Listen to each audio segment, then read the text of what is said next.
1960 সালে মিশিগানের ইপসিলানটিতে দুই ভাই টম ও জেমস মনাঘান মাত্র $500 বিনিময়ে ডোমিনিকেস নামের একটি ছোট পিৎজার দোকান কিনেছিলেন। এর মাত্র 5 বছর পর 1965 সালে টম মনাঘন দোকানটির নাম পরিবর্তন করে ডমিনোস পিৎজা রাখেন এবং পরবর্তীতে এটি বিশ্বের অন্যতম বৃহত্তম পিৎজা ডেলিভারি চেইনে পরিণত হয়। $50 মালিকানা বদল। দুই ভাই মাত্র $75 জমা দিয়ে দোকানটি কিনেছিলেন। পরবর্তী সময়ে জেমস তার অংশের মালিকানা টমের কাছে একটি ভক্সওয়াগেন বিটল গাড়ির বিনিময়ে বিক্রি করে দেন। দোকানটির আগের মালিকের নাম ছিল ডমিনিক, যার কারণে নাম রাখা হয়েছিল ডোমিনিকেস। দোকানের মূল সত্তা ঠিক রেখে 1960 এর দশকে এর নাম বদলে ডমিনোস রাখা হয়।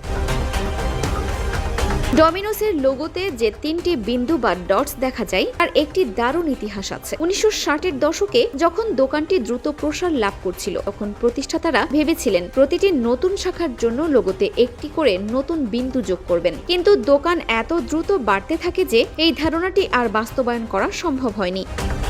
প্রথমে 3টি শাখার স্মারক হিসেবেই লোগোতে ওই 3টি বিন্দু রয়ে গেছে। ডেলিভারিতে জোর। পিৎজা বানানোর চেয়ে পিৎজা দ্রুত ডেলিভারি দেওয়ার দিকে বেশি মনোযোগ দেওয়া হয়। 30 মিনিটের গ্যারান্টি। 30 মিনিটের মধ্যে পিৎজা না পৌঁছালে পিৎজা ফ্রি। এই অফারটি দারুণ জনপ্রিয় হয়। Franchise model. 1967 সাল থেকে ফ্র্যাঞ্চাইজি মডেল চালুর মাধ্যমে ডমিনোস বিশ্বব্যাপী দ্রুত ছড়িয়ে পড়ে। প্রযুক্তি ও ট্র্যাকিং, অনলাইন অর্ডারিং সিস্টেম ও রিয়েল টাইম ডমিনোস ট্র্যাকার এর মতো প্রযুক্তি ব্যবহারের মাধ্যমে কোম্পানিটি আধুনিক গ্রাহক সেবা নিশ্চিত করে। সাদামাটা শুরুর পর ডমিনোস বর্তমানে বিশ্বের দ্বিতীয় বৃহত্তম পিৎজা চেইন। এটি বিশ্বজুড়ে হাজার হাজার শাখা ও কোটি কোটি ডলারের বার্ষিক আয় নিয়ে সফলতার অনন্য উদাহরণ।